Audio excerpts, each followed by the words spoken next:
সবাই জমায়েত হয়েছে।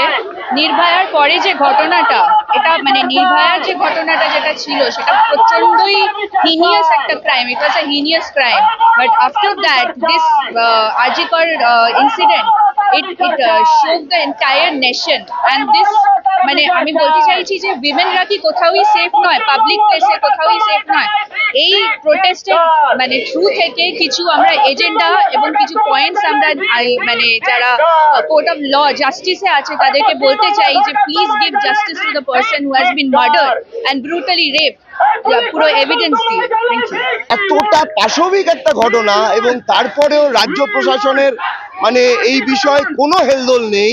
যে প্রিন্সিপালের নেতৃত্বে থাকা কলেজে এই ঘটনা ঘটলো সেই প্রিন্সিপালকে শাস্তি না দিয়ে অন্য একটা কলেজে সুপার করে পাঠিয়ে দেওয়া, মানুষ এই সরকারের উপরে আর আস্থা রাখছে না।